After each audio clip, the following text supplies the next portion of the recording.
सावता परिषदेचे संस्थापक अध्यक्ष तथा राष्ट्रवादी काँग्रेस पक्षाच्या ओबीसी विभागाचे प्रदेशाध्यक्ष माननीय कल्याणरावजी आखाडे यांना विधान परिषदेवर संधी देण्यात यावी अशी मागणी आता जोर धरत आहे. सावता परिषद महिला आघाडीच्या अकोला जिल्हा उपाध्यक्ष वर्षा फुसे यांनी या मागणीला पाठिंबा दिला. कल्याणराव आखाडे यांच्या कार्याचा गौरव करण्याची हीच योग्य वेळ असल्याचं प्रतिपादन केलंय.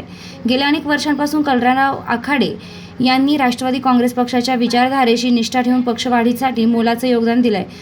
सावता परिषदेच्या माध्यमातून त्यांनी महाराष्ट्रातील 27 जिल्ह्यांमध्ये ओबीसी आणि माळी समाजाचे मोठे संघटन उभे केले. त्यांच्या संघटन कौशल्याचा आणि पक्षनिष्ठेचा विचार करून त्यांना विधान परिषदेवर पाठवावे अशी भावना वर्षा फुसे यांनी व्यक्त केली आहे. विधानसभा आणि लोकसभा निवडणुकांमध्ये सावता परिषदेची भूमिका नेहमीच निर्णायक ठरली आहे. अशा प्रामाणिक आणि सक्षम नेतृत्वाला न्याय दिल्यास पक्ष संघटन अधिक मजबूत होईल. त्यामुळे राष्ट्रवादी काँग्रेसचे राष्ट्रीय अध्यक्ष अजित पवार, प्रदेशाध्यक्ष सुनील तटकरे यांनी समाज मनाचा आदर राखून आखाडे साहेबांना संधी द्यावी अशी आग्रही मागणी सावता परिषद महिला आघाडीच्या जिल्हा उपाध्यक्ष वर्षा फुसे व इतर पदाधिकाऱ्यांनी केली आहे.